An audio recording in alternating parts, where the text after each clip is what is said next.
the news we all feared was confirmed yesterday. Warriors All-Star guard Klay Thompson tore his Achilles and will be out now for the entire season. He's expected to make a full recovery, but a devastating blow for Klay after sitting out all of last year with an ACL.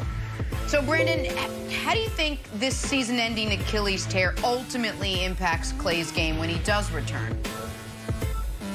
Yeah, this is brutal. When you have injuries like this, you then begin to think about your career and how you're going to come back. You do that as a player. The organizations do that. Now, with modern science, modern technology, modern medicine, you know, guys are recovering faster. You should be fine, but it's complex. It's important that you understand how to rehab. The Golden State Warriors, everybody in sports study them. They are innovators. They are trailblazers when it comes to taking care of their players. I remember playing for the Jets, playing for the Seattle Seahawks, and walking to our athletic training room and seeing our trainers and our staff talk about the Golden State Warriors and what they're doing. A lot of people lean on them. But when you look at this, man, you're like, man, the Golden State Warriors, what makes them good? Shooting. But when you look at shooting, you say, oh, man, Steph Curry's so dynamic. And then we just put Klay Thompson in a box like, oh, yeah, he's a great shooter. But that's not really the case, man. This dude is a dynamic shooter. And your feet and your legs are your foundation in sports. If you lose that, then it messes with your entire game. So if he's a dynamic shooter and we're used to seeing him create, we're used to seeing him come off of picks, we're used to seeing him stop and pop, he is extremely quick in small spaces. So if he doesn't come back and break those patterns, because when you injure yourself, you start compensating and overcompensating in certain areas. This could have potentially happened from the ACL injury he sustained with Game 6 in 2009 in the finals, and now you're dealing with another one. If he doesn't break this pattern, whatever that is, then we could see someone's career just trend in the wrong direction. But I'm convinced, I'm confident that he has the right team. He just needs to work hard, and a lot of this is going to be mental for Klay, Nick. Yes. 100%. I think that's the key. I think you made a good point. The mental aspect now is going to be a big one for him. All right, so the Warriors went out and made a trade yesterday, reportedly acquiring Kelly Oubre from the Thunder. So, Nick, obviously no Klay now, but Oubre in, Wiseman in. What's the ceiling for Steph and the Warriors this year without Klay?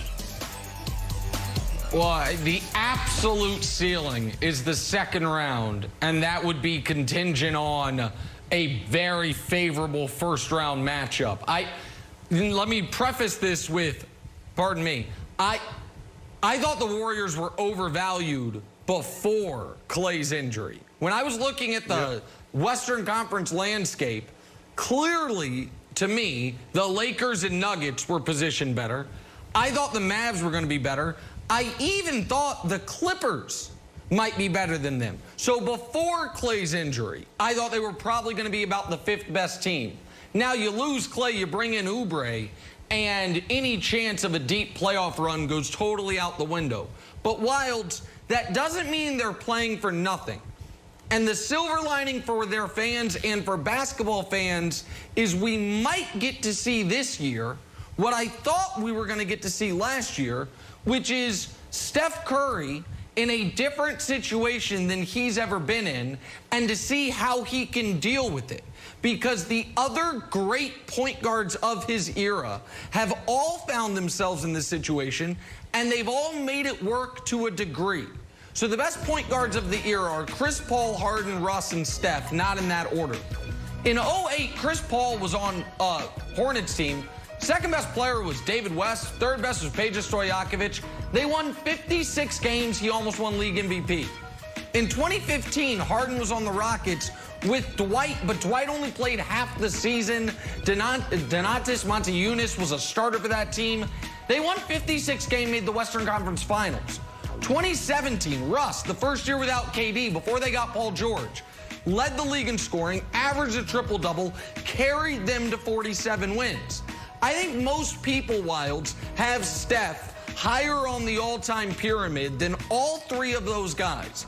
But he's never been asked to do this.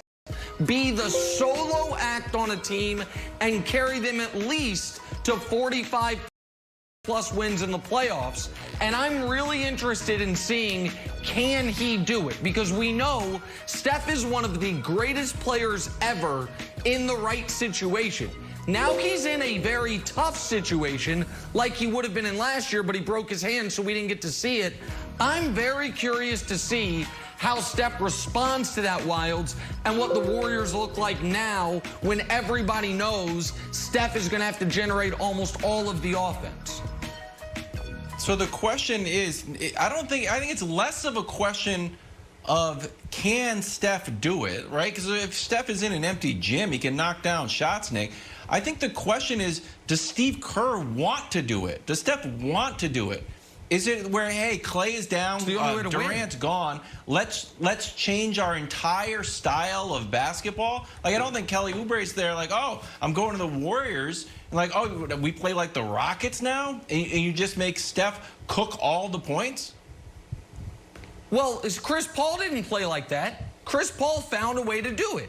You had David West, you had Paige Stojakovic, you found a way to do it. I don't think it has to be ISO ball, but Brandon, I do think it will be interesting to see. Nick? Say it again? Yeah, but, I mean, I'm just responding to Wilds. Like a baller. Ball is life. What baller, what shooter, what dribbler wouldn't want to do it, Wilds? Like, everybody wants the ball. Everybody wants to score 50. I think he steps up to the challenge. I think he comes in and says, you know what? I'm going to go for a triple-double every single game. I think Steph Curry has that type of mentality. He's a champion. You see how he approaches practice. You see how he approaches game day. You see how he approaches life. I love it. But to answer the question, Nick, the ceiling is just playoffs. When you look at, you know, how the West is stacked right now, you got, in this order, you got the Lakers, you got the Clippers, you have the Nuggets, who should be better next year. You can even, the Mavs, the Suns. Yeah. You know, I like the Suns. So for me, the answer is, you know, it's really just playoffs. It sucks because I was looking forward to watching this team compete, come back together. I know they were super excited. They took a year and a half off, and now they get this moment to come back and revamp what the Golden State Warriors are. So this is just bad for basketball right now. Nick, let me give you a question. Nick, let me ask you a question. Go ahead, Wild. Sorry. Before you go. Here's why. Here's just on your Steph Cook thing. The last 3 out of the last 4 years, it was Steph versus LeBron on Christmas. That's like the big marquee matchup. Last year it was Clippers-LeBron. I think whether it's on December 22nd or December 25th, you're going to see it right away.